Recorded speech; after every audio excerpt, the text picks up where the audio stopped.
சொதப்பினதுக்கான மிகப்பெரிய எடுத்துக்காட்டு வந்து ஏஆர் ரகுமானோட விழா. அப்படி இருக்கும் தருவாயில் 1,50,000 மக்கள் வருவதா சொன்னாங்க. இப்போ அப்படியே குறைச்சு 50,000. ஏனென்றால் அதுக்கும் ஒரு அழுத்தம் இருக்குது. நான் இந்த அழுத்தம் சொல்ல வந்து தெளிவாக சொல்லிடுறேன். டிஸ்ட்ரிக்ட் வைஸ் வந்து இது மாநாடு யார் யார் வராங்களோ அந்த டிஸ்ட்ரிக்ட் வைஸான கோஆர்டினேட்டர், ஃபார் எக்ஸாம்பிள் சென்னையோ இல்லை திருவள்ளூர், அரக்கோணம், கோவை மாவட்டம், சேலம் மாவட்டம், ஈரோடு மாவட்டம், கோபி, இந்த எல்லா மாவட்டங்கள்லேருந்து ஒரு கோஆர்டினேட்டர் இருப்பார். அவங்க தான் பஸ் வச்சு கூப்பிட்டு வராங்க. ஒரு பஸ்ஸை வச்சு கூட்டிகிட்டு வரும்போது எல்லா மாவட்டங்கள்லேருந்து கிளம்பி வராங்க. இப்போ ஃபுல் டிராஃபிக் ஆகும் இல்லைங்களா? ஸோ இந்த மாதிரி டிராஃபிக் ஆகும்போது அந்த டிராஃபிக் எப்படி கண்ட்ரோல் பண்ணுறதுன்னு அவங்களுக்கான ஒரு பிளான் ஆஃப் ஆக்ஷன் இருக்கும்.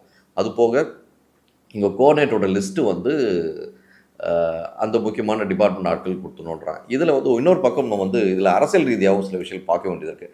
இப்போ என்னென்னு பார்த்தீங்கன்னா, இப்போது இவங்க எல்லாம் பஸ்ஸை வச்சு கூட்டிகிட்டு வருவாங்க. பஸ்ஸை வச்சு கூப்பிட்டு வரது இப்போ ஆளும் கட்சியாக இருக்கக்கூடிய திமுக கட்சி சார்ந்த நபர்களோட பஸ்ஸாக கூட இருக்கலாம், இல்லை வேறு கட்சி ஆட்களோட பஸ்ஸாக கூட இருக்கலாம்.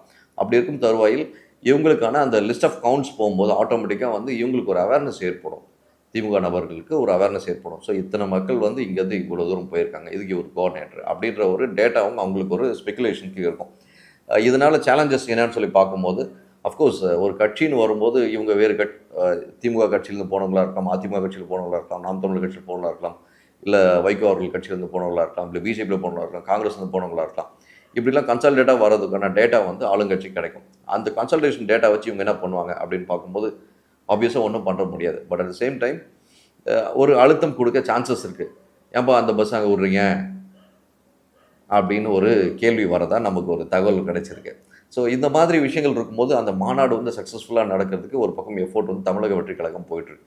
இந்த கேள்வி வந்து திமுகவில் தான் வருது நாங்கள் சொல்ல வரல. இன் ஜென்ரிக்கா அது எந்த கட்சி நபர் வந்து கேள்வி எழுப்பியிருக்காரு, ஏன்பா பஸ் அனுப்பிக்கின்ற கேள்வி வந்து எந்த நபர் சொன்னார்ன்றது மக்கள் பார்வைக்கு விட்டுரும். சில நாட்கள் இன்னும் பண்ணுறோம் யார் அந்த பாயிண்ட் ரைஸ் பண்ணாங்கன்னு சொல்லிட்டு.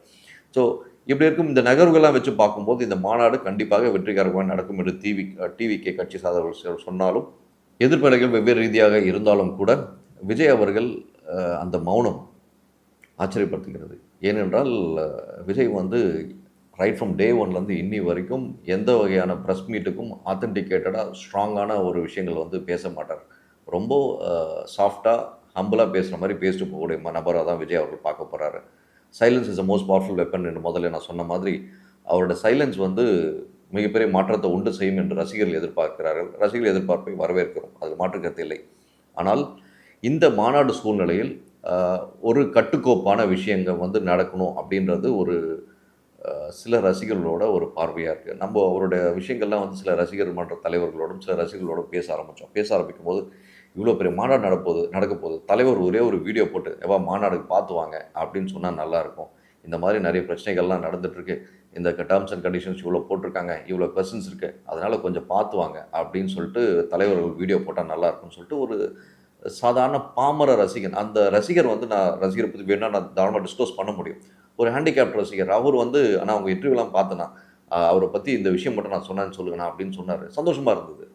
ஒரு ரசிகன், விஜய் ரசிகன் அவர்கள் நம்ம இன்டர்வியூ பார்த்துட்டு இந்த மாதிரி ஒரு தகவல் சொல்லுங்கண்ணா, இந்த மாநாடு நடக்க போகுது, ரசிகர்லாம் பார்த்து வரணும்னு சொல்லுங்கண்ணா அப்படின்னு சொல்லும்போது அந்த ரசிகன் விஜய் ரசிகனாகவே ஜெயித்து விட்டான், பாராட்ட வேண்டும்.